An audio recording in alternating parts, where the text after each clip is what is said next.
but just winter. All right, let's go ahead and open with prayer. If you would here, bow your heads, and I'll ask God's blessing upon our study.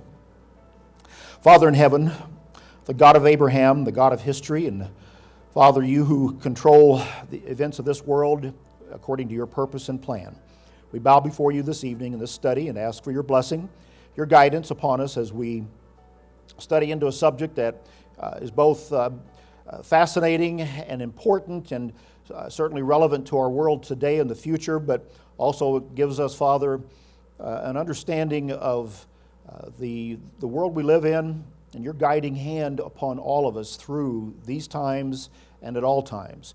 So, Father, as we gather, we ask your blessing, and may this study be profitable for all of us here and many who will hear and watch this even beyond this evening. We thank you, Father, for your great kindness to us, and pray this in Christ's holy name. Amen. I'd like to begin tonight by setting kind of a scene of where we are in our world today, just a reminder of something that I think all of us realize and perhaps don't fully grasp the significance of the times in which we live. We talk today about globalization and living in a global world or a global village. And we certainly are living at a very prosperous time in the history of the world. We in the United States of America, North America, Canada, and actually many of the other parts of the Western world live a very high standard of living.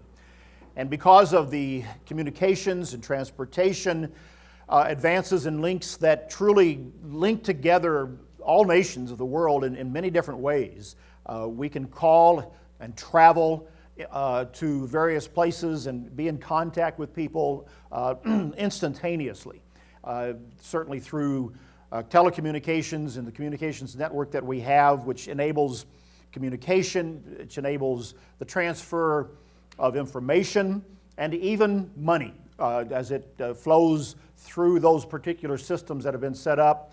And with the transportation that links our nations and our world together today, we're living at a very significant global period. It is not, however, the first period of so-called globalization that we have lived in, and we should understand that.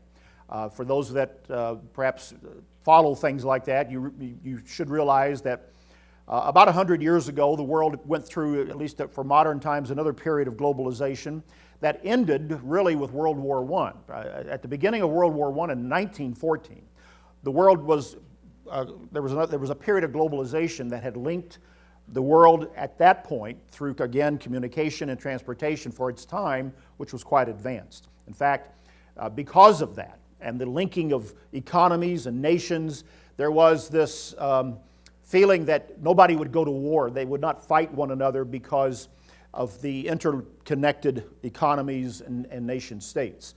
That was blown out of the water in August of 1914 when World War I erupted and upset so many different things. And it was not until, frankly, the 1980s, about 25 years ago, some say with the fall of the Berlin Wall, that we entered the current period of globalization that we have today, the acceleration that we have, especially with the internet. But if we go back in history, globalization is something that is almost as old as man in terms of the ideas of linking people together in powerful communities that have various purposes. When we begin to go into this subject tonight of Babylon the Great, I want to at least put that out there for us to understand, because we will come back to it.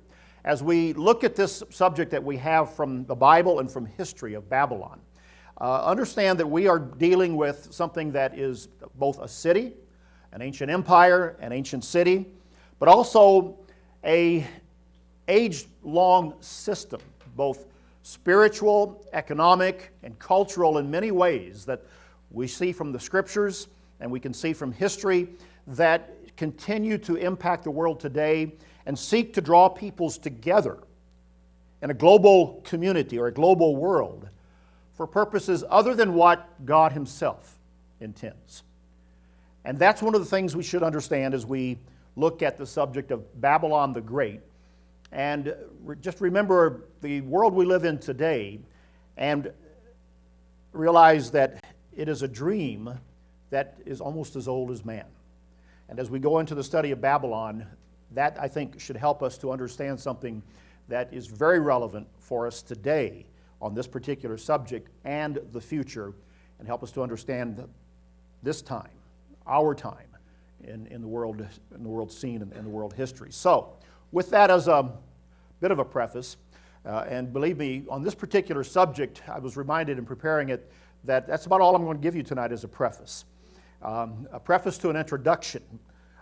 Forget the book. We just don't have time to do that.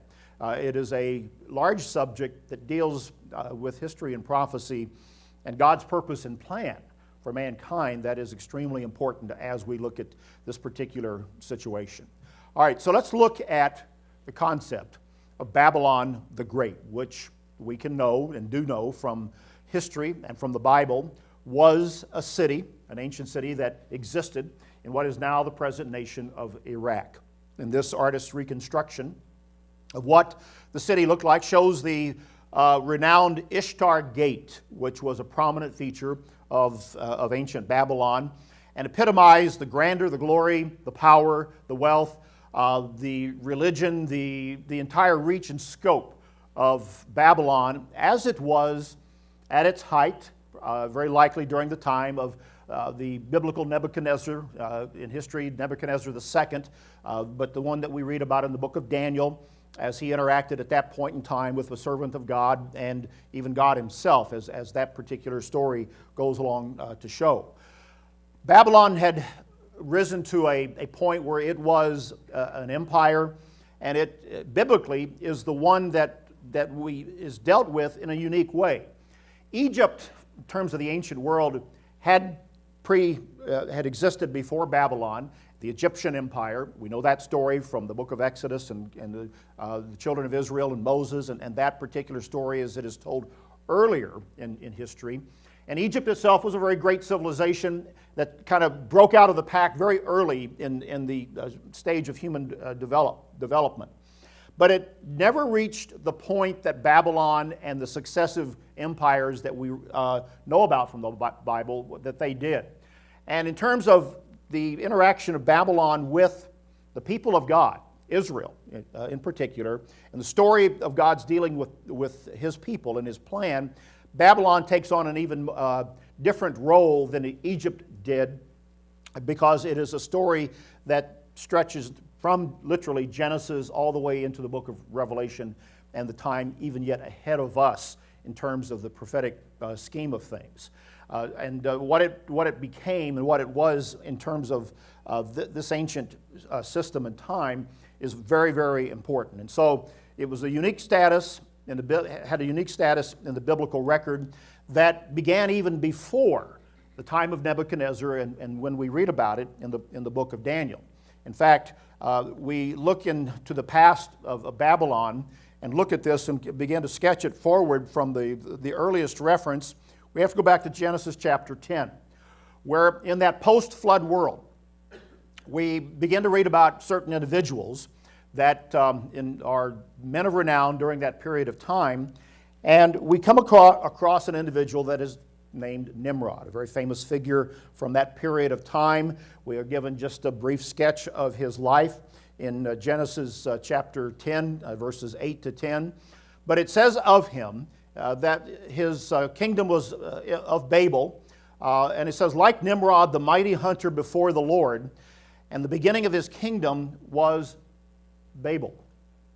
This is the essence of the description that we are given of this individual who rises above his peers and his contemporaries and becomes a mighty hunter before the Lord. Now, again, it's a very sketchy description of Nimrod, but he is the leader of the people at this time, and his kingdom was known as Babel, which is the very site of what was to become Babylon, and the kingdom that he had, such as it was, and it was not anything near what it would become, what Babylon would become later under Nebuchadnezzar, but for the time, that early post-flood period was significant, and his reach is something that, at least from the recesses of history that we have about Nimrod, gives us some very clues that he was a very interesting figure.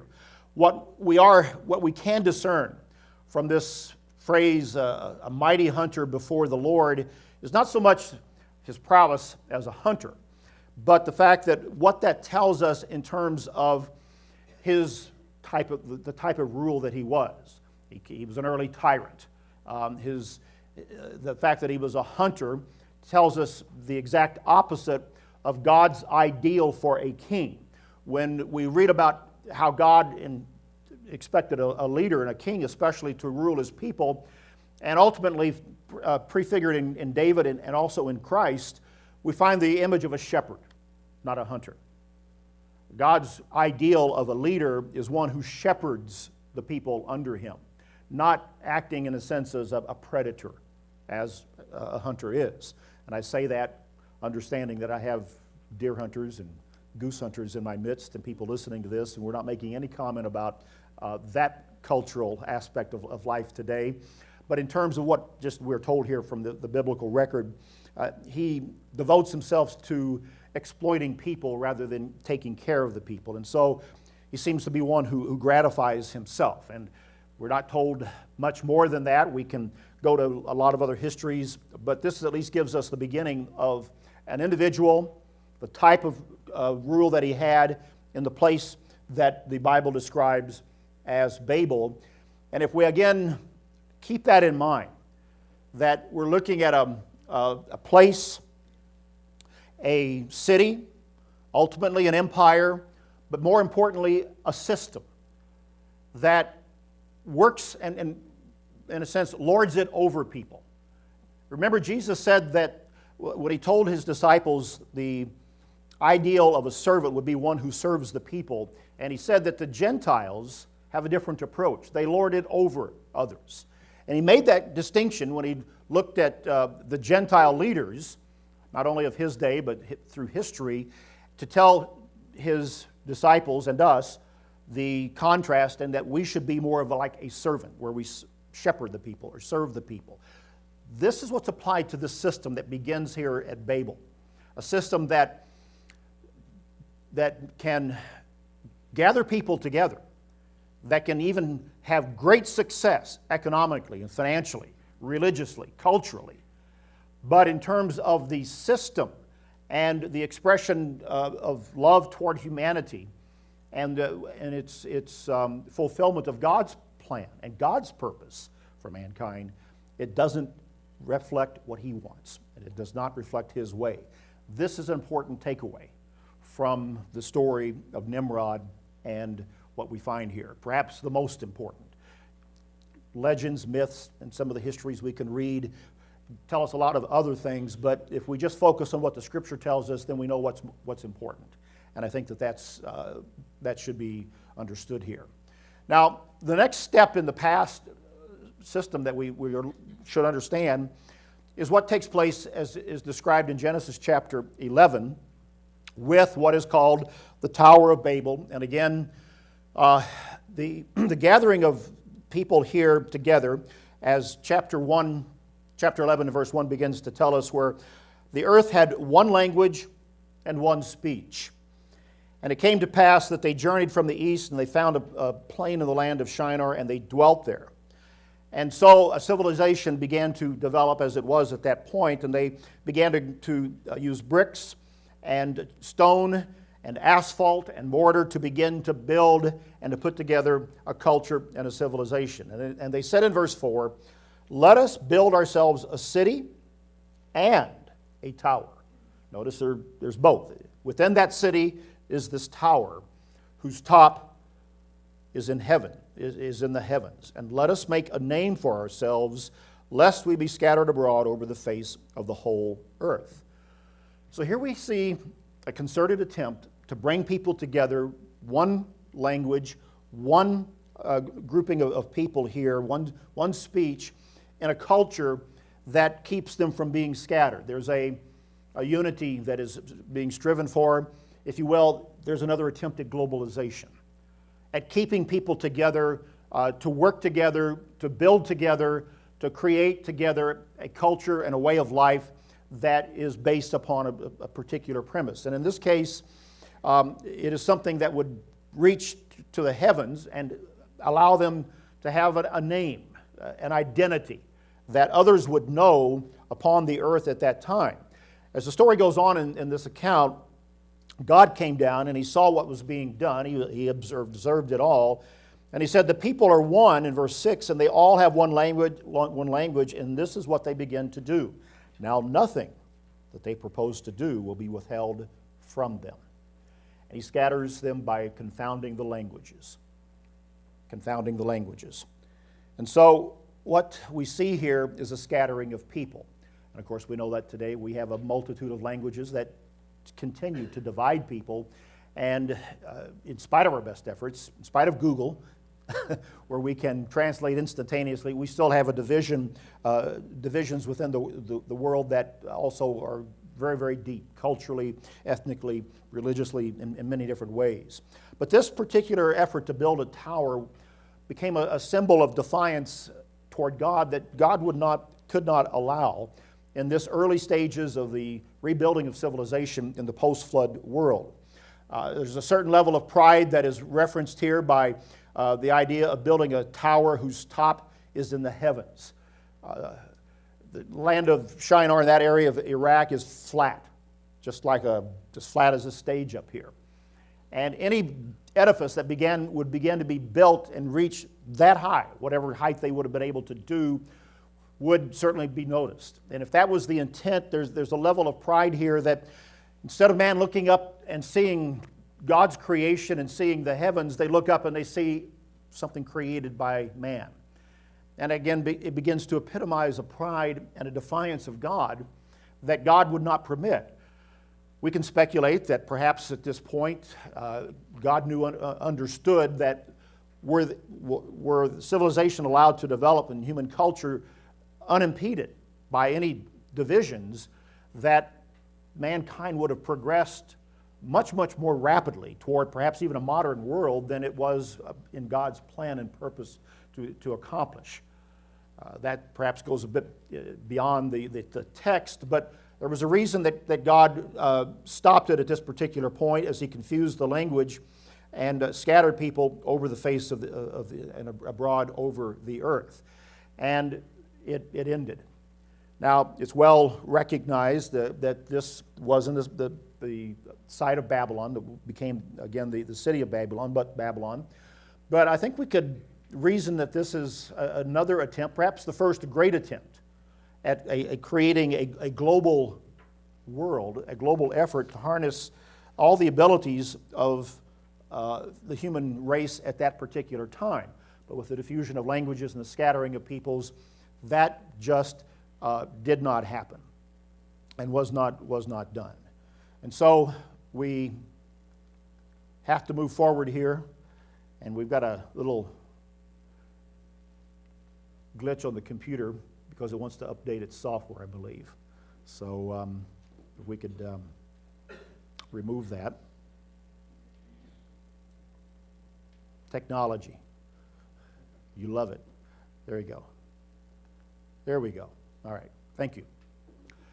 Let's move forward again and move into the realm of the time period of Babylon as it continued to grow. Time went on. In terms of the record in the Bible, we read about Assyria becoming a great power.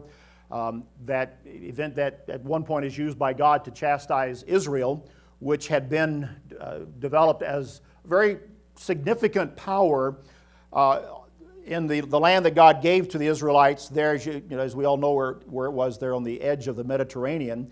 After coming out of Egypt, the empire, the kingdom of Israel under David, and then under Solomon, at least during its period of a united monarchy, created quite a buffer between Egypt to the south and the developing empires of Babylon and Assyria in Nineveh further over to the east. But after the division of the Israelite empire into a north and south, and the problems that historically we see there, these other nations, beginning with Assyria, begin to come on the scene. Assyria conquers the northern tribes of Israel, taking them captive, leaving just Judah. ultimately, Babylon itself becomes a larger empire, swallows up the Assyrian Empire, and begins to move against not only Judah, but also against Egypt as well. And you see that from this map here that their influence of the Babylonian Empire extended down into the Arabian Peninsula, effectively nullifying the power of Egypt without taking it over during that time. But the Egyptian Empire's time had come and gone, and its influence was eclipsed by that of what we see now of Babylon in this particular time. And so we come into a period in the Scriptures, and primarily when we focus on the account in Daniel, where we find Daniel coming into contact with Nebuchadnezzar, and Nebuchadnezzar's dream, and calling in Daniel to interpret that dream. And perhaps Nebuchadnezzar and the entire Babylonian Empire at that point is epitomized by the statement that Nebuchadnezzar makes. Is not this great Babylon, this great city that I have created, as he boasts in his pride during those early chapters of the book of Daniel about what he had built. And indeed, it was a large and a very great system, city, an empire that developed there in what is now modern-day Iraq. Babylon became the largest and grandest city in the ancient world. And in truly, Nebuchadnezzar's boasting had some merit to it. They continued their conquests, and for a period of time were the big kid on the block. No question about it. They had taken the tiny nation of Judah, they'd sacked the temple, brought its treasures to Babylon, as well as Daniel and his friends and other Jews and deportation. The Babylonians had an approach. When they conquered a people, they moved them into Babylon. They enslaved them. Babylon became a very, very big slave trader, if you will, or slave system of their conquered peoples. This is one of the primary features about Babylon that, again, you should note and understand, because it figures in what we read in Revelation chapter 18 about the Babylon of the time of the end. But ancient Babylon had a very large number of slaves. And if they found a Daniel, Shadrach, Meshach, or Abednego that had unique skills and talents, they were not beyond recruiting them into their intelligentsia, into their civil service to use their skills, which we see happening with Daniel and his friends in the first chapter.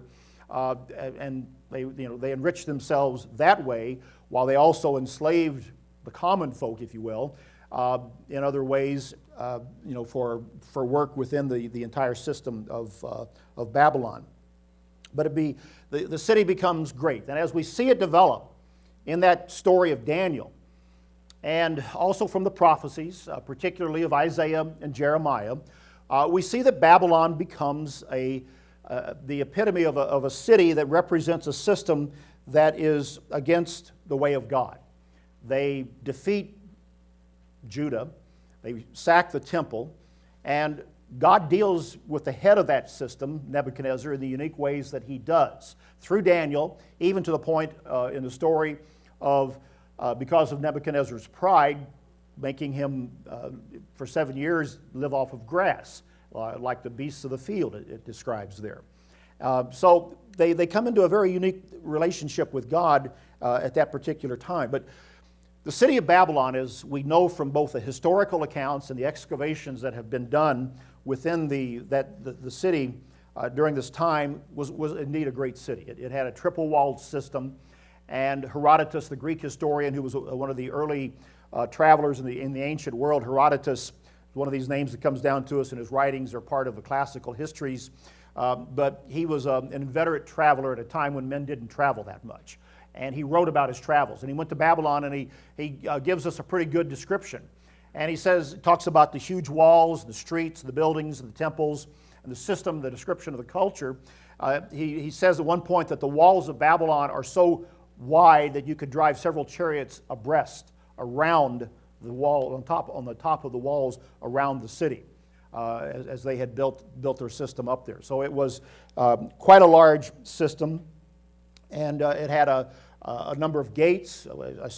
We showed a reconstruction of that gate here. The artist construction in the earlier slide. This is a actual reproduction, actually a reconstruction, not a reproduction, but a reconstruction of the gate of Ishtar, which was the one of probably the primary gate at the end of what was called the processional way, past Nebuchadnezzar's palace and in kind of the center avenue or boulevard of Babylon at the time. It's been excavated, reassembled in Berlin. You can see this in the Pergamon Museum in Berlin to this day. But it's quite a structure, quite a sight. The bricks are of a kind of a blue enamel that was the exterior facing of the structure and the walls of the city, and especially along the processional way. But it represents kind of the wealth of Babylon. It became an extremely large, commercially prosperous city and empire that endured for a long period of time, into the Persian period, into the Greek period, into the Roman period. But it began in Babylon. And when you read the histories, Will Durant has some very good information in his first volume, The Story of Civilization, where he talks about Babylon. His chapter on ancient Babylon is very, very good, and he brings out how that the priestly class of the priests in Babylon, they were the kind of the stabilizing factor. And when we talk about Babylonian religion and that part of it, the priests are in a key role, not only in what they promulgated and what they taught, and what type of a Babylonian system began to infiltrate religion and false religion even down to our day in many aspects of modern religion as well. That legacy lives on. But one of the things that Durant brings out in his story about Babylon is that as kings came and went, Nebuchadnezzar II, the great one we read about, was the second. There was the first, and there were others beyond him. Kings and leaders came and went, but the one constant within Babylonian culture and society was the priesthood. And as the empire grew and the money came in from the outlying regions, the money came into the temples. And of course, the priests couldn't spend it all, and so they actually became the financiers. They became the bankers of the Babylonian culture, because they used it to build some pretty big religious edifices as well, but they couldn't spend it all. And so they loaned it out. And they became the financial wizards, if you will, the Wall Street of the Babylonian period in time, and financed the kingdom and its operations. And not only did they do that, but they also created a priesthood and a cult that did endure. They were not elected. They were free from all of the elections and the problems of secession and illness and death that happened with the political rulership. They endured every administration and were really the continuity of that city and that empire, and even beyond the time of Babylon's dominance, even after the Persians came in. And this is important to understand as we look at and understand when God interprets the dream through Daniel and tells Nebuchadnezzar that you are this head of gold. And this whole system that he describes in Daniel 2, then the Babylon, epitomized, personified by Nebuchadnezzar, is the head of gold. And the head directs the whole system. And the gold is the finest of the elements that are that image makes up. And if you look at, again, the history and see this, at least in the priesthood and what is developed there, and understand it from a financial and a religious point of view, you can see why there was such a far-reaching influence that Babylon had in its day and even in this period of time. Another part of the story that goes off in another direction, when you look at the fall of Babylon and through those successive ages then, through the Greek period and ultimately in the Roman period, the question becomes, what happened to these priests? Where did their system go? Well, there's a line that stretches very likely from Babylon. One line of historical research puts this priestly cult migrating into the area of Asia Minor and solidifying in the area of the city of Pergamon. And Pergamon, or Pergamum, gives rise, at least for us, in the book of Revelation when we read that there is a church in the city of Pergamos. And Christ says there to the citizens of Pergamos that you are there where the seat of Satan is. There was a very large priestly cult in Pergamon. That's another whole story in itself. But some historians feel that this Babylonian priesthood migrated there. And of course, with Rome at its height, eventually they wound up in Rome. And so you can see through history that what began in Babylon didn't just stay there. It migrated with the times, with the expansion of by the conquering peoples that came into the Western Mediterranean, and a system that began in Babylon eventually wound up in Rome. Of course, we know from the book of Acts that God's truth eventually went to Rome as well. It was taken by a prisoner whose name was Paul, the apostle. But there developed there a very interesting part of the story, which we will come back to here in just a little bit. But the wealth in the city of Babylon is what it was here during this particular period of time. These are just a few scenes from, again, the Pergamon Museum that show these walls that have been reconstructed in the museum in Berlin that stood in Babylon at its height, and lions and glazed tiles. It's quite an impressive site that has been excavated in this part by the Germans, brought back. They built a whole museum to put this there, and it's interesting. I mentioned the city of Pergamon just as an aside. You kind of walk down this hallway and turn left and into another part of the building there. In fact, the bigger installation in that building is the altar of Zeus from the city of Pergamon, which is probably, archaeologists feel and historians, when John says in Revelation that this talks about the seat of Satan in Pergamon, he's probably talking about this very item that is today, the remains of it is in this Berlin museum, Pergamon Museum. It's an altar to the god Zeus, and it's a huge reproduction or reconstruction of what they moved over there. And the Germans moved it back at the early 1900s, late 1800s, after they had excavated that part of the world, Babylon as well as in Pergamon.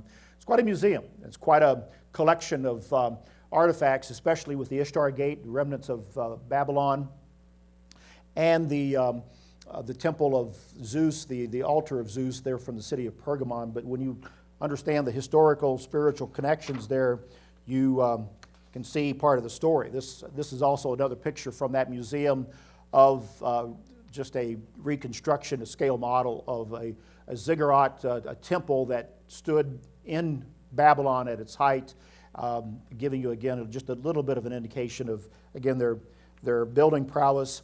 But the power of the system that we find in Babylon that clashed right there at the time of Daniel and the downfall of Judah. And for that period of time in the biblical history, we find that they come up against the people of God and therefore the plan of God. And God uses them to punish His own people, and that's true. But when you look closely at the prophecies, God shows the powerful spiritual impact of Babylon, its destructive influence, and how He too will judge Babylon. That's not left out, especially in the prophecies of Jeremiah. God's plan and purpose is being worked out, but this is what we see coming into contact with God's people, and therefore God's purpose and plan, which is why Babylon, at the time of Nebuchadnezzar, and as we read about those other empires, those three other empires of Persia, Greece, and Rome that developed from it, are so important to the story of God's purpose and plan for His people and what is being done. Babylon becomes this system that is very prevalent, embedded in this empire and this city in the Old Testament, but becomes then the objectified identification of idolatrous kingdoms that are diverse, but it becomes the symbol for everything from Sodom and Gomorrah to Egypt to Tyre to Nineveh and even Rome itself.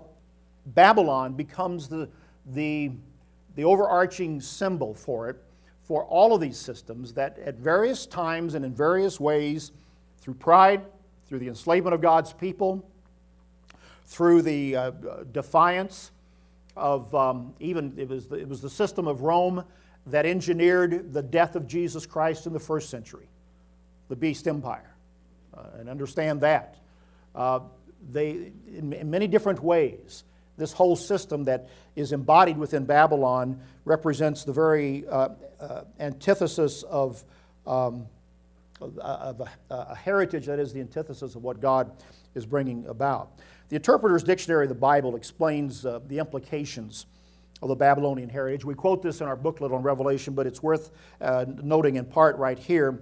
The Interpreter's Dictionary says this about Babylon: as the realm of the devil, Babylon is understood as the archetypical head of all entrenched worldly resistance to God.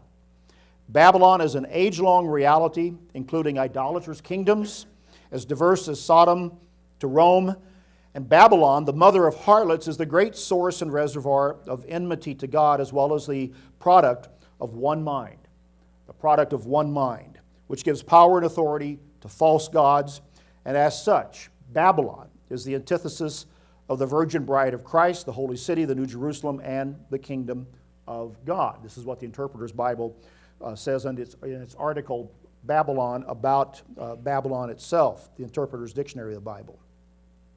And so, looking at it historically and understanding it from that point of view, we can begin to look at the Babylon of the future and what we should begin to think about and look to in the future. Because Revelation chapter 17 and chapter 18 specifically, those two chapters, talk about Babylon again in the setting of the vision that John had on the Isle of Patmos. And we see a city mentioned.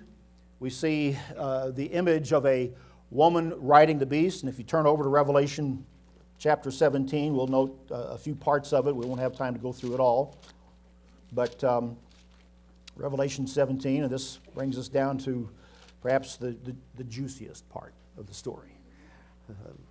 This is what you want to get into. Although, frankly, I find the ancient part just as fascinating as the future. And there are more clues in the past to understanding the future than we realize. So I really like getting into the ancient part of the story. But we have to just continue on with our little bit of a preface here this evening. In Revelation chapter 17, the Apostle John describes a woman with a name upon her forehead called Babylon the Great. All right, if we look at this here, I'm not going to get into all the angels and the heads and the horns so much with this, but he begins in verse 1. He said, I'll show you the judgment of the great harlot who sits on many waters, a symbol of nations, with whom the kings of the earth committed fornication, and the inhabitants of the earth were made drunk with the wine of her fornication. That part of the description is repeated again in verse 18. He's carried away into the wilderness. And in verse 3 it says, I saw a woman sitting on a scarlet beast, which was full of names of blasphemy, having 7 heads and 10 horns. The woman was arrayed in purple and scarlet, and adorned with gold and precious stones and pearls, having in her hand a golden cup full of abominations and the filthiness of her fornication. And on her forehead a name was written, Mystery Babylon the Great, the mother of harlots and of the abominations of the earth. And I saw the woman drunk with the blood of the saints and with the blood of the martyrs of Jesus. And when I saw her, I marveled with great amazement. And then there goes into a little bit more of the description of this with horns and heads and systems which it would take a whole other series of study, part of the series, to go into and explain what we understand from that and what we feel is the correct interpretation of all of that. But before I touch briefly on it, let me just again see what John tells us. It's a woman riding a beast. You have 2 entities here. And a woman in Revelation symbolizes a church. In Revelation 12, the church of God is symbolized by a woman. And now we have a different woman in Revelation 17, and she is riding a beast that has heads and horns. And from chapter 13 of Revelation, and going back to Daniel 7 as well, we see that this biblical image of a beast represents nations and empires and political authority. And so, putting that quickly together here in this context, we see a church and state united, wedded together in this imagery that we have here that has, at least the woman has on her forehead, this name of Mystery Babylon the Great, the mother of harlots and the abominations of the earth. We would have to bring in the chapter 13 of the two beings that arise there. One is a political leader, the other is a spiritual leader who causes the earth to worship the first beast, the political leader. And so we see those two figures there. This in chapter 17 is where they're given a bit more imagery here at this particular juncture of the story, and then also a name that tells us a bit more of what we're looking at and what we are seeing. And so here's a prophecy that describes a great city, a woman riding a beast with a name on her head that is a great city that we know from the Old Testament and history, Babylon. And we are projected forward in time through John's vision to see her setting astride an end-time combine of nations that are described figuratively here as a beast. So, that in a nutshell is what would take us a whole other series of matters to Bible studies to go into. Now, there are a number of ways to look at this and begin to understand, as people do. I think there's one biblical way to understand it, and one historical way to understand it. But as people look at a Babylon to arise in the future, and a system, some people interpret this many different ways. Some interpret that Babylon itself will actually come back to become a great city power. Babylon has been excavated in modern Iraq. Saddam Hussein poured a lot of money in excavating the ruins there. It's not completely renovated, but it's, you know, what Iraq is like today. And it's not a functioning city, it's an archaeological site. Some people, though, there was a popular series, the Rapture series, Left Behind, posited that Babylon would be the center of the system at the time of the end. And there are some that believe that. There's another line of thought that I've heard from some people who feel that this city is New York City, and that the United States is somehow a part of this end-time system because of its financial position. And I've heard that, and I've studied that, and I've looked at history, and I've looked at the scriptures, and looked at what we've taught, what other churches have taught on this subject as well. And personally, I don't believe it's New York City. Okay?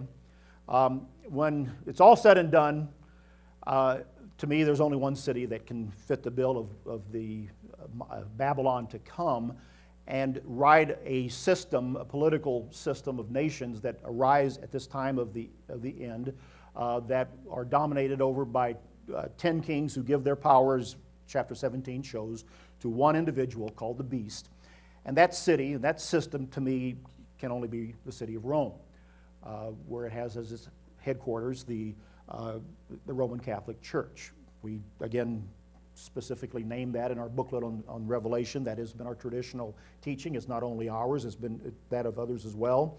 I've studied this, been taught it all my life, studied it, taught it to others, studied it in history, and because I believe that the book of Revelation does give us a roadmap into the future, and that these are imagery, this is apocalyptic literature that does show us things to come, that as we look at history, the only conclusion that I can come to is what we have always understood and taught in the church, that this particular woman riding this beast is a church and state combination that has been a part of history since the time of the ancient world, and particularly after the fall of the Roman Empire, and a religious system that was embodied, that was in that city, that continued on.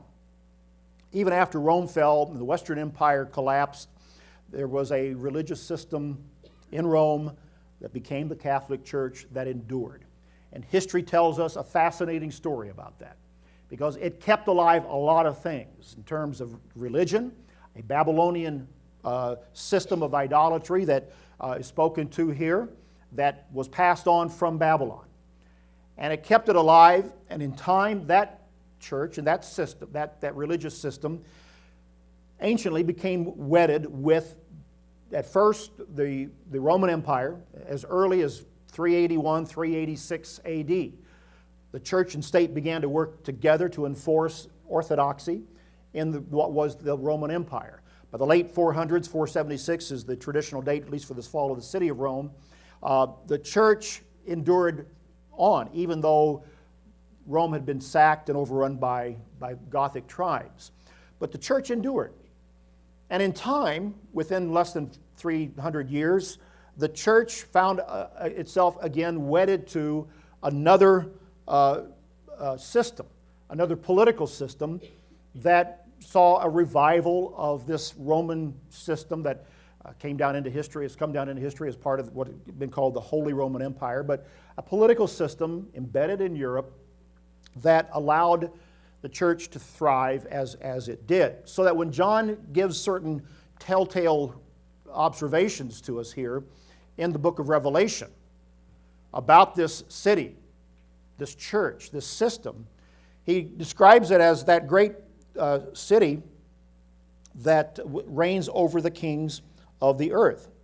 In verse 18 here of chapter 17, the woman whom you saw is that great city which reigns over the kings of the earth. It doesn't take a PhD in history to read and to study and to see which city reigned over many kings through a system of alliances that developed very early on.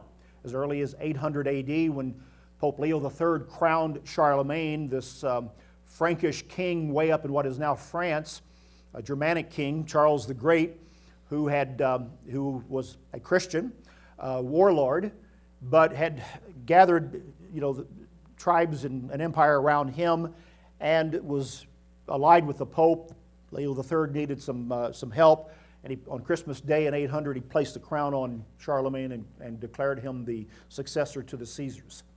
And he becomes a significant factor in the story, and the wedding of church and state continues on throughout that period of history on into the modern world in a unique way that tells us a great deal about what is behind this particular verse and this description here.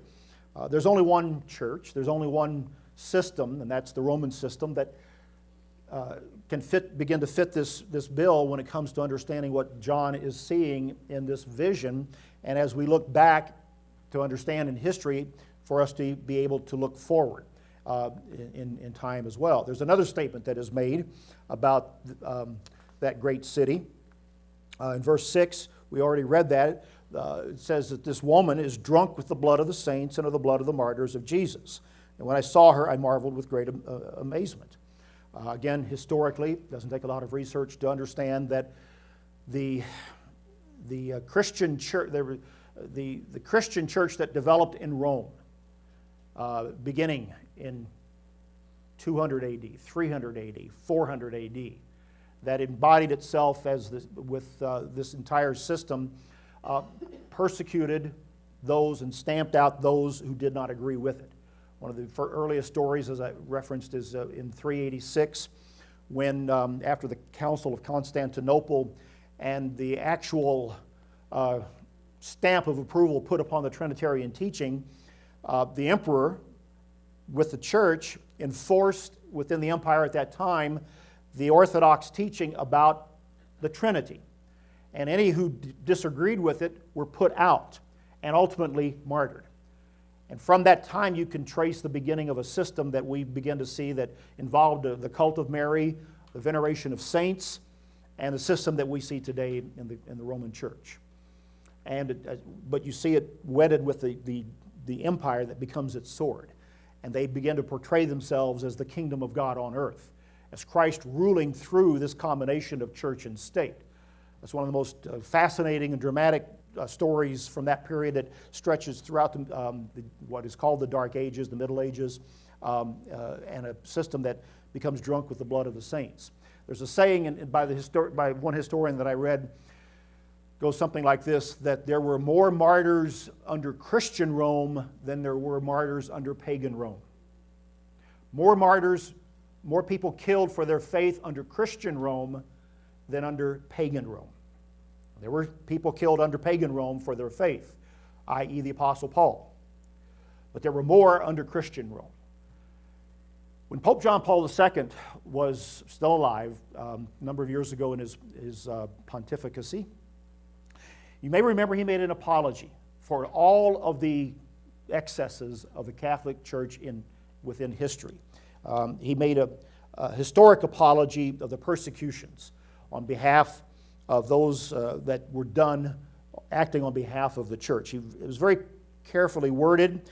The apology did not say that the church had erred, but it did make an apology more than any other previous pope had done. I don't remember the exact year he did this, but it brought attention at the time to the long record of death and injustice that had been inflicted upon those who would dare oppose the doctrine and the teaching of the church at a time when the church could enforce that. In the modern age, that began to wane. After 1600, in some ways, that began to be taken away. And as the rise of secular nation states took place, the Protestant Reformation, the church began to lose its ability to enforce its doctrine in such a manner. And certainly as we come into more in the modern world. But the stories throughout history are rife with that. I mean, you study the Crusader period of the 11th and 12th century, 13th century, when Christian Europe invaded the Holy Land to rescue the holy places from the Saracens and from Islam. And what they did, just bloody massacres. On July 15th in the year 1099, the soldiers of the First Crusade finally broke into Jerusalem and captured the city for Christianity, but they massacred Muslims and Jews throughout the streets. Literally, the blood ran in the streets at the hand of Crusader soldiers. You have to imagine that the last sight that many Muslim defenders of Jerusalem on that day saw was the cross on the tunics of a Crusader coming over the wall against them. It was a bloody day, part of a bloody history, epitomizing exactly what is said here in regard to John's vision. That great city which reigns over the kings of the earth, I've touched briefly on this. This is mentioned in verse 18 of chapter 17, which is a very important point to realize. When this is the crown of St. Stephen that sits in Vienna, the traditional crown of the Holy Roman Emperor. This is a bust of Charlemagne that is in the city of Aachen in Germany today, which was the seat of imperial authority for Charlemagne. But this is the crown you can see in Vienna today in the museum of the Holy Roman Emperor, the crown of St. Stephen. And it's rich with symbolism. It would take a lot of time for us to talk about that, which I'm not going to be able to do. Let's move quickly forward to what with that as a brief background. As we look at our world today and look at things to come to understand the system of Babylon and what we are really seeing in Revelation 17 with a woman riding the beast and brief power given by 10 kings to one for a brief period of time, and then moving into chapter 18 and the description given of what really is, again, a global system. All right? When we look at that, we have to understand that the Babylon of the end, particularly in Revelation 17 and 18 here, is another global system that is destined to arise in our time ahead of us that will involve, again, a woman riding a beast, or an arrangement, a partnership of church and state. And go back to this picture right here. This was just last week. Pope Francis went to Strasbourg in France and addressed the European Parliament. We look at Europe, we watch Europe, we understand, and I think, again, rightly so, that this system is ready, or is going to come from this European system again, and what we are looking at in terms of the European Union is, at the very least, a forerunner of what will develop, whether it will be what is there now or something that will form out of this. I've learned long before not to try to prognosticate too closely on that. But the role of the Pope going there, it's not something that is done every year. The last Pope to go there was John II, Pope John Paul II, and there's a number of years ago that he did that. But just last week, the Pope went there, and he reminded, as John Paul II did and Pope Benedict XVI did, that Europe has Christian roots. Interestingly, Pope Francis last week said that Europe lately has been acting like an elderly grandmother. Not a lot of energy, in other words. If you follow the European scene and what's going on, Europe has never recovered from the crisis of September 2008, the financial crisis that rocked the world. And us here, they're stagnant in one sense. They've had a number of their problems. Sometimes you look at that and you wonder, how will anything arise out of that system that is described here, like in Revelation chapter 17. Again, as I've studied this for more than 50 years and looked at it all, read what we have printed and said, sometimes to excess, in terms of our zeal to make certain things clear, we have missed the mark. But when the dust settles, time goes on, there's no place else to look. And personally, I've come to look at what we find described in Revelation chapter 18. Again, as a system that is a period of globalization that will probably be even greater than what we are living in right now. And in time, through probably another crisis that will shake this system, perhaps the European and other global communities, to an awakening that if something is not done, the whole system will come collapsing down around us, and the credit cards won't work. Your ATM debit cards won't work. And the retirement funds won't be funded. And when that happens, something somewhere, some person, some system will step in, and it will say, we've got a solution. It's going to be all right. And that's likely when a supranational authority will be created by other nations, other kings, 10 of them are mentioned, give their power to someone who can fix it and say, I've got a solution. And it's a spiritual as well as an economic solution, and it'll work, and it does work. And it creates probably an even greater period of wealth and global security than what we see now for a short period of time. How else will people say, peace, peace, and there is no peace? When they say that, sudden destruction comes. You try to put all these things together and understand all of it and see what is here. My particular understanding is this is another period of globalization that will be on the horizon that will take root beyond what we see right now. How else could you have a system in place that could even deceive the very elect, as Christ warned in Matthew 24? Which brings us down to us. All of this is fascinating. All of this is interesting. All of this is historical. All of this is biblical. But as we all know, what does it mean for each of us as we walk out of here and we go about our lives? Prophecy should motivate us in an understanding of our world today and what is to come.